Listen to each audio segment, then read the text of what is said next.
আপনার মোবাইলটি কেনার পর থেকে কিন্তু প্রতিনিয়ত বিভিন্ন সাইটে কিন্তু আপনি মোবাইল দিয়ে সার্চ করতেছেন, সেটা ইউটিউবে সার্চ করতেছেন অথবা ফেসবুকে সার্চ করতেছেন অথবা গুগলে সার্চ করতেছেন। কিন্তু আমরা অনেকেই জানি না এই সার্চ করার ফলে এই মোবাইলের ব্যাকগ্রাউন্ডে কিন্তু প্রচুর ডাটা স্টোর হয়ে থাকতেছে।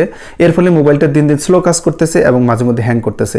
প্রতিদিন না পারেন, সপ্তাহে সপ্তাহে না পারেন, মাসে একদিন কিন্তু এই ডাটাগুলো পরিষ্কার করা উচিত। এই ডাটাগুলো যদি আপনি পরিষ্কার করেন তাহলে কিন্তু আপনার মোবাইলের স্টোরেজ অনেকটা ফাঁকা হয়ে যাবে, মোবাইলটা ফাস্ট কাজ করবে এবং কখনো হ্যাং করবে না। বন্ধুরা, ভিডিওটা অত্যন্ত গুরুত্বপূর্ণ, তাই নিজের সেটিংসটা শিখে রাখুন এবং শেয়ার করে অন্যকে দেখার সুযোগ করে দিন। চলুন ভিডিওটা শুরু করছি। বন্ধুরা, এই ডাটাগুলো ডিলিট করার জন্য প্রথমেই আপনাকে আপনার ফোনে যে ক্রোম ব্রাউজার রয়েছে, ক্রোম ব্রাউজার আপনি প্রবেশ করবেন। তারপরে যে ডান পাশে 3 ডট মেনু রয়েছে, এই 3 ডট মেনুর উপরে আপনি একটা ক্লিক করবেন। তারপরে সেটিংস নামে একটা অপশন পাবেন, এই সেটিংসের উপরে আপনি ক্লিক করবেন। তারপরে দেখেন এখানে সাইট সেটিংস নামে একটা অপশন রয়েছে, সাইট সেটিংস, এই যে আপনারা দেখতে পাচ্ছেন সাইট সেটিংস। এই সাইট সেটিংসের উপরে একটা ক্লিক করবেন।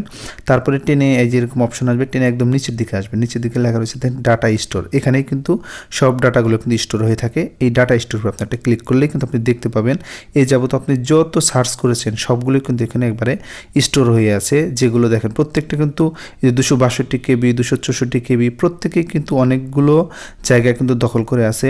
এর জন্য কিন্তু আপনার ফোনে কিন্তু স্টোরেজ কমে গেছে, আপনার ফোনটা মাঝে মধ্যে স্লো করতেছে এবং মাঝে মধ্যে হ্যাং করতেছে। এগুলো যদি আপনি ডিলিট করেন আপনার ফোনটা কিন্তু অনেক স্মুথ হয়ে যাবে, আপনি ফোনটা ব্যবহার করে অনেক মজা পাবেন। এগুলো ডিলিট করার জন্য প্রত্যেকের ডান পাশে যে 3 ডট মেনু রয়েছে, এই 3 ডট মেনুর উপরে ক্লিক করেই কিন্তু আপনি অন বাই অন ডিলিট করতে পারবেন।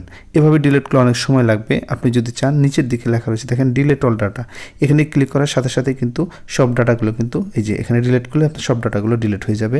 এখান থেকে আপনি এগুলো ডিলিট করলেই আপনি আপনার ফোনটা অনেক স্মুথ হয়ে যাবে এবং সুন্দরভাবে কাজ করবে। আশা করছি ভিডিওটা সবাদের ভালো লেগেছে। ভালো লাগলে অবশ্যই ভিডিওটা লাইক দিয়ে একটা শেয়ার করে সবার মধ্যে ছড়িয়ে দিবেন। সবাই ভালো থাকবেন। আল্লাহ হাফেজ।